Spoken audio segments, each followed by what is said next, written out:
Is it the greatest archaeological discovery of all time or a gigantic leap of faith? An Australian scientist is part of a team convinced it's found the remains of Noah's Ark.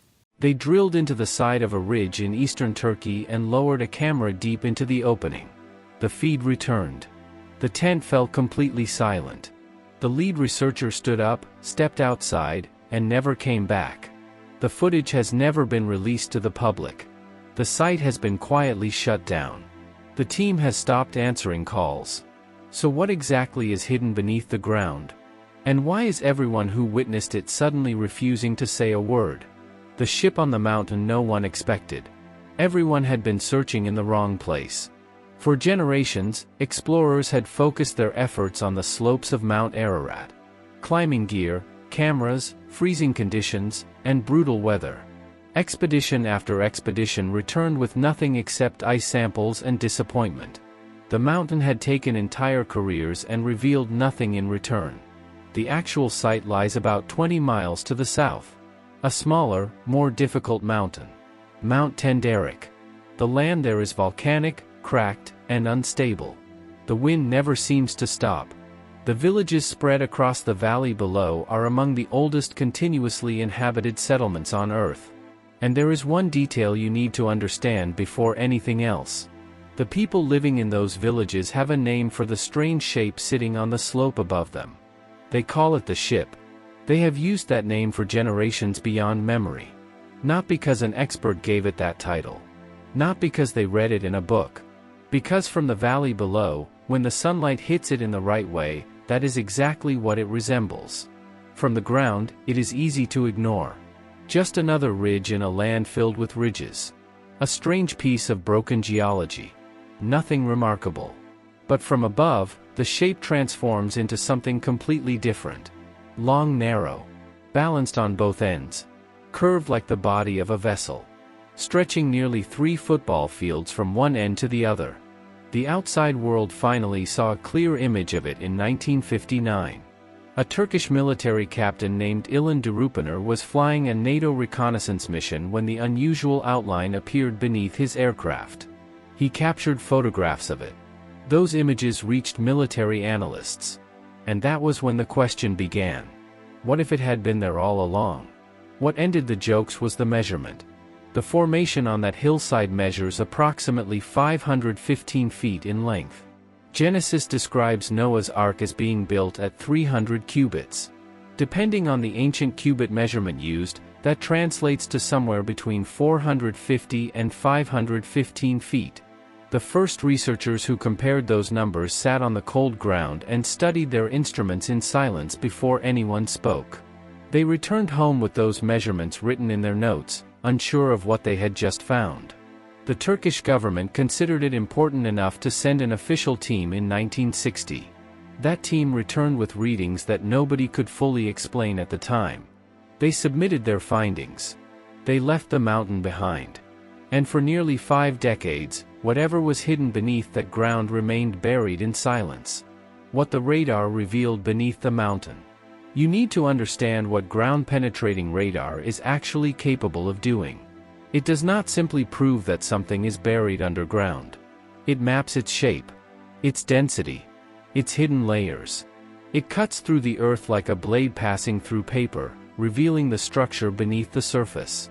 Three-dimensional underground imaging takes those individual scans and combines them into a complete picture. When a new research team brought that equipment to the Durupaner Formation and switched it on, the results started appearing almost instantly. It did not resemble soil. It resembled a structure.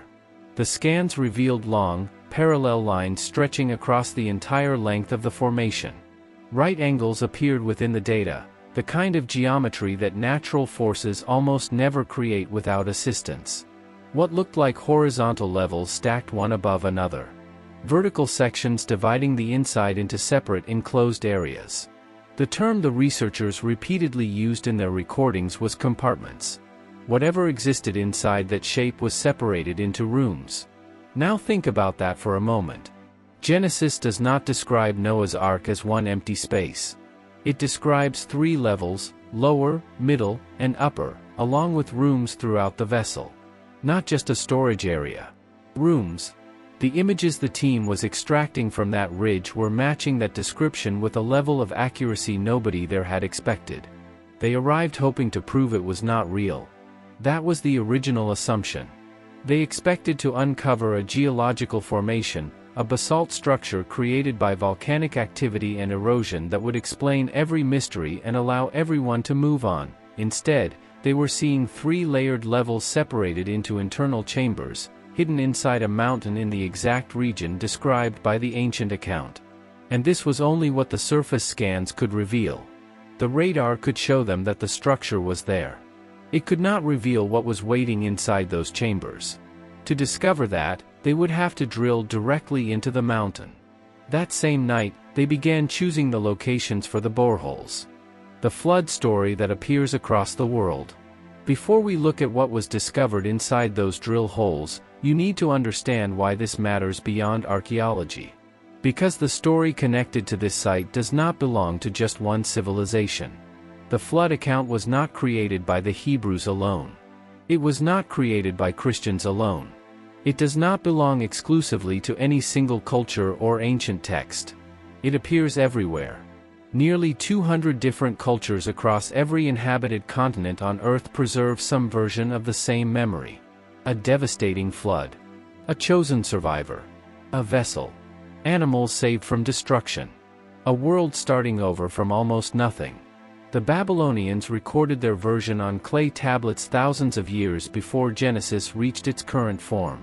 Their story tells of a man named Utnapishtim, who built a massive boat to survive a flood sent by divine forces.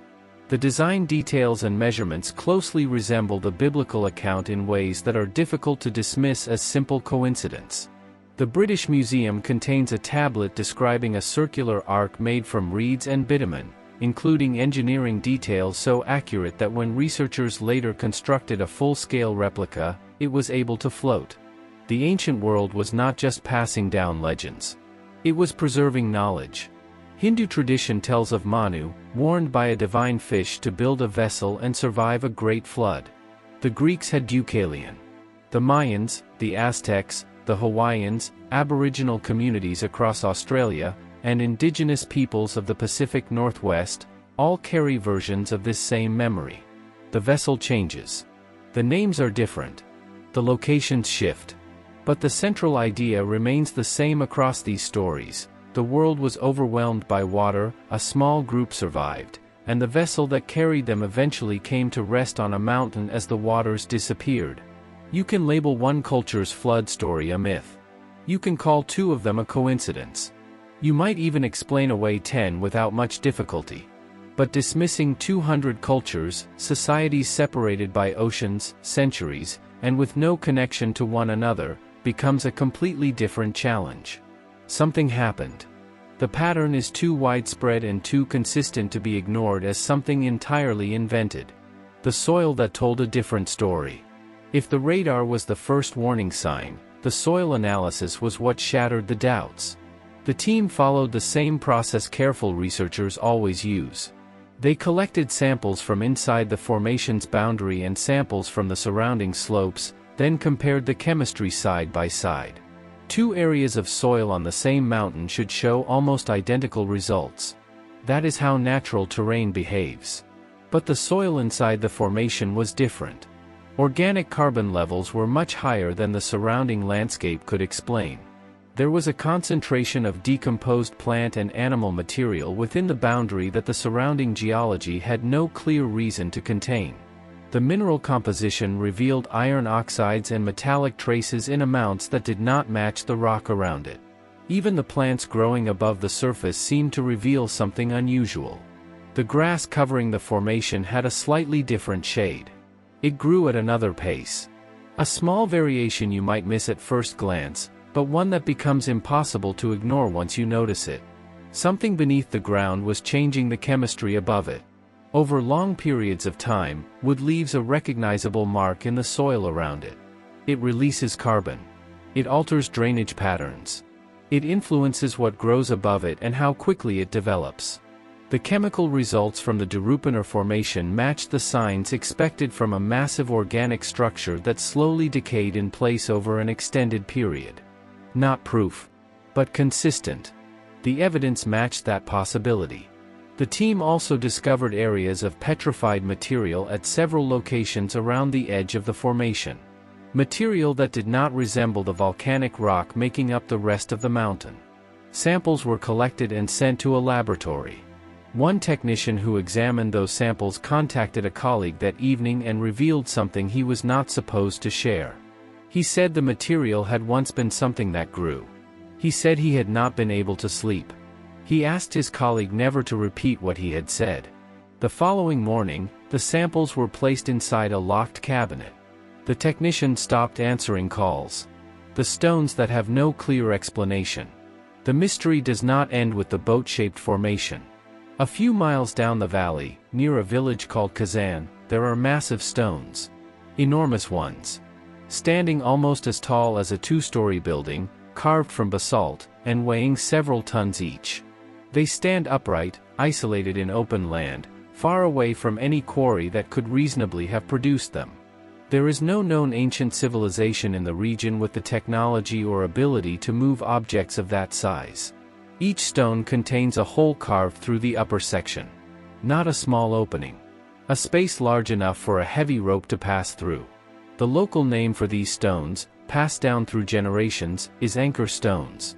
The tradition of the valley claims they were pulled behind the ark during the flood to help stabilize it against the powerful waters. That explanation sounds unbelievable, until you stand beside one yourself. They are arranged in a line that leads directly back toward the formation on the hillside above. Several of the stones have crosses carved into their surfaces. Those markings are believed to date back to the early Christian era. But the stones themselves are much older. No one knows who created them. No one knows how they were transported.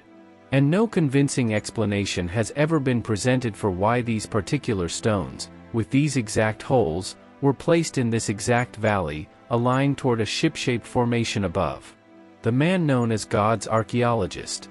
Long before any radar equipment reached the site, one man had already committed his entire life to this discovery and refused to walk away. Ron Wyatt was a nurse anesthetist from Tennessee. He had no formal archaeological education, no support from major institutions, and no interest in listening to the people who told him he was chasing something impossible. In 1977, he saw an aerial photograph in a magazine, the same image that had been quietly spreading since Derupener first revealed it. Most people looked at it briefly and moved on. Wyatt saw something different. He made a choice that would define the next 22 years of his life. He traveled to Turkey. He repeatedly explored the ridge. He returned with samples, pieces he believed were petrified wood, metallic fragments he claimed were corroded structural pieces, and photographs of what he described as ship-like ribs emerging from the ground. He documented what appeared to be symmetrical rib formations running along both sides of the shape, positioned exactly where the ribs of a wooden hull would be expected to exist. He gave presentations. He published books. His supporters called him God's archaeologist. His critics viewed his work very differently. The academic world largely rejected his claims. He died in 1999, still convinced he had discovered what he had been searching for. And here is what makes the story uncomfortable today. The newer scans of the Derupener formation, carried out by trained researchers using advanced professional equipment, are not disproving Ron Wyatt's central idea about the shape. They are confirming parts of it. The measurements he focused on are being supported. The internal structure he described is appearing within the radar scans. The metallic irregularities he pointed out are appearing in the soil analysis. He may have made exaggerated claims in other parts of his work. But at this specific location, with this specific formation, the evidence is no longer simply rejecting him. Instead, it is raising the same question he spent 2 decades asking. And now the people who spent 30 years dismissing him are the ones being forced to confront it. When the cameras entered the hidden space, no earlier investigation had ever drilled directly into the formation and lowered imaging equipment inside it. This team did. They chose the drilling locations based on the areas where the radar scans revealed the strongest structural irregularities beneath the surface. The operation was precise. Every borehole location was selected carefully, compared against the three-dimensional underground maps the radar team had spent weeks creating. Nothing was based on guesswork. The drills moved down through layers of soil and compressed material, through ground that had remained untouched for thousands of years. Then, at a certain depth, something changed. Not slowly. Suddenly. The resistance shifted. The drill tips came back covered in a residue that did not resemble the surrounding rock. Whatever the equipment had reached was not simply another part of the mountain. It had never belonged to the mountain at all. Then they lowered the cameras. Borescopes, narrow, high-definition instruments with built-in lighting, designed to send live images back to monitors above the surface. Tools created specifically for entering spaces that were never supposed to be seen. The first images showed only darkness and dust. Years of settled particles disturbed by the drilling, catching the light and reflecting it back into the lens. The team made adjustments. They waited. The focus slowly became clearer, the image on the screen began to reveal structure. Walls of a chamber. A dividing section separating the interior. A corner where two surfaces met at an almost perfect right angle. The geometry did not match a natural rock formation, it was too deliberate, too uniform. The texture of the surfaces did not resemble ordinary stone. It looked layered. Almost grain-like. The appearance of material compressed and slowly transformed over immense periods of time. Across the surface ran long, parallel lines. A grain pattern. The same type of mark left by wood when it has been buried for thousands of years and gradually turned to stone. Anyone familiar with petrified wood under laboratory examination would have recognized what they were seeing. Several people inside that tent did. The cameras continued deeper.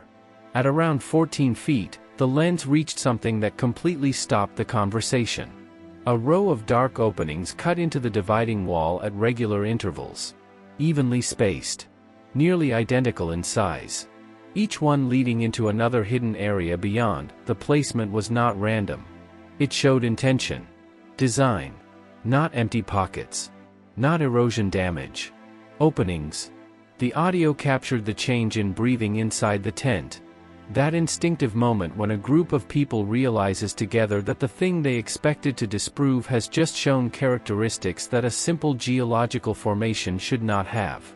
At 19 feet, the camera revealed what appeared to be a horizontal beam running across the ceiling of the chamber.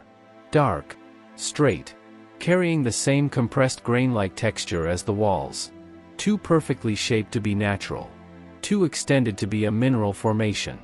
It continued across the visible width of the chamber and disappeared beyond the camera's view on both sides. Whatever it was, it had been placed there intentionally, built with purpose, long ago. The geologist inside the tent moved closer until his face was almost against the monitor. He had spent more than 20 years studying formations like this. He had the knowledge to describe what he was seeing. But he did not use it. He said nothing.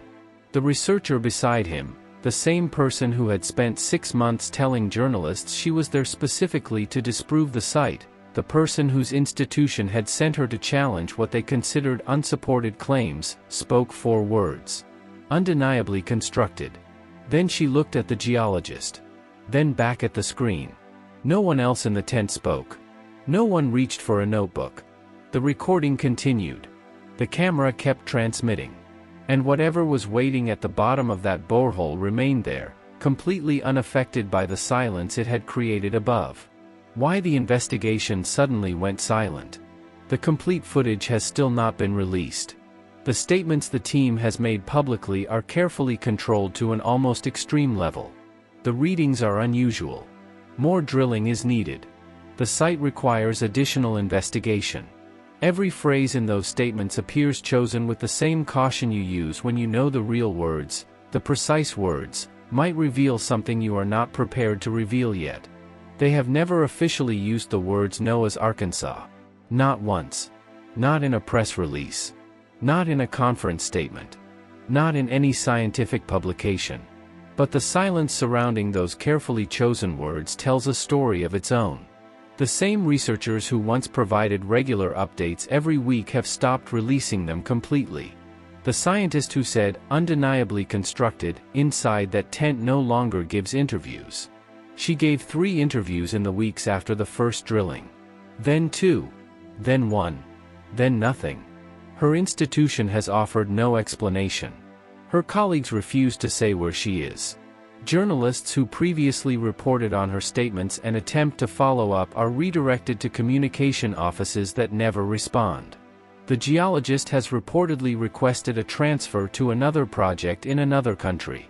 2 members of the original survey team have left without any public explanation. Their names have quietly disappeared from the official project records. The petrified samples remain locked away inside an unnamed laboratory. The technician who examined them and called a colleague in distress that night has not spoken publicly. The person he contacted has refused every interview request. The samples have not been provided for independent testing. No one will say if they ever will be. The people who may know the answers are slowly choosing to step away from being the ones who provide them. And the silence from the institutions involved does not feel like ordinary paperwork or delays. It feels more intentional, more carefully considered. The kind of silence created when an organization decides that certain information is not ready to be released. And in private moments, in hotel lounges after conferences, in hallway conversations that stop when cameras appear, in quiet discussions late at night when the weight of what they saw becomes difficult to carry alone, the story sounds very different. Not cautious. Something closer to amazement. Something closer to fear. The difference between what they say publicly and what they say privately is not a small difference. It is a massive divide. Whatever the camera is traveling through, the team has not reached the end. The structure continues beyond every borehole they have examined so far. The compartments do not stop where the scans predicted they would. With every new image, the scale of what exists below appears larger than anything the surface evidence suggested. Whatever is inside those chambers has remained hidden in darkness for a very long time. 5,000 years, according to the most generous interpretation of the ancient account. Even longer, according to others. It has waded through civilizations that rose and disappeared without ever knowing it was there. It has waded through battles fought on the ground above it. It has waited while people in the valley pointed toward the slope, called it the ship, and were mocked by those who trusted maps more than mountains. And now there is a camera inside. What comes next? The next phase of this investigation is already being planned. Larger bore openings, higher resolution imaging capable of resolving finer surface detail at greater depth, and direct surface sampling of the interior walls for carbon dating. That last step is the one that matters most. Carbon dating of the interior material would either close this question definitively or open it in a way that cannot be walked back. The team knows that. Everyone who understands what is at stake knows that. Whether the political and institutional circumstances will allow it to happen is a question nobody connected to the project will answer directly. If access holds and the situation in the region remains stable, the next 12 to 18 months could produce the most significant archaeological announcement in the history of the discipline. That is not hyperbole. That is the unspoken arithmetic of what the data already shows. What is already established is this. The formation is real. The 515-foot length is real. The match to 300 cubits in Genesis is real, and it is not approximate. It sits at the precise upper boundary of the accepted cubit range. The radar is producing internal structure that standard geology has no convincing mechanism to explain. The soil chemistry fits the profile of a massive decayed organic mass in ways that are specific, replicable, and inconsistent with the surrounding terrain. The anchor stones in the valley below have no credible alternative explanation, not one that accounts for their size, their placement, their alignment, and their holes simultaneously. The people who have been pointing at that ridge for 5,000 years and calling it a ship have not changed their story. Not once. Not under any pressure. And the team that put a camera inside it has stopped talking. Think carefully about what that silence actually means. Not the official silence. Institutions go quiet for mundane reasons all the time: funding disputes, jurisdictional friction, bureaucratic caution. Think about the personal silence. The individual silence. The silence of specific human beings who went to a mountain in eastern Turkey expecting to disprove a biblical story and came back from it unable to speak about what they found in any normal professional register. Researchers who were eager for documentary crews 6 months ago are refusing calls. An institution that was issuing regular updates has gone entirely dark. The deepest footage has not been shared with anyone outside the core team. The geologist is not sleeping. The female researcher has vanished from the professional conference circuit she had been a visible presence in for years. 2 members of the original team have left without explanation and cannot be reached. All of them have seen something they were not prepared to see. All of them went in with professional frameworks for understanding what the Earth holds and what it does not. And all of them have come back from whatever those cameras showed them without the language to explain it in the terms they spent their careers building. Somewhere on the slope of Mount Tenderek, in a canvas tent on a cold and wind-cut mountain where the wind never fully stops and the nearest town is older than most recorded civilizations, there is a monitor still showing a live feed from a camera that is still going deeper into something that by every established rule of geology and recorded history should not be there. The compartments keep going. The doorways keep going. The grain pattern on the walls keeps going. The structure does not end where logic says it should. It continues downward and inward into a darkness that the cameras are only now beginning to map. Whatever the camera is moving through, it has not yet found the end. And whatever has been held inside those rooms for 5,000 years of uninterrupted darkness is still there. Waiting. Not knowing it has been found. Not knowing the light has finally arrived. Not knowing that somewhere above it, in a tent on a cold mountain, a group of scientists who came to prove it did not exist are sitting very still and not talking to each other. If this opened something in you, drop one word in the comments. Believer. Or skeptic. Tell me where you stand after watching this. Hit like so the algorithm carries this to the people who need to see it. And subscribe, because the next dispatch from inside that mountain is not something you want to hear about secondhand. The story is not finished. It may have only just begun.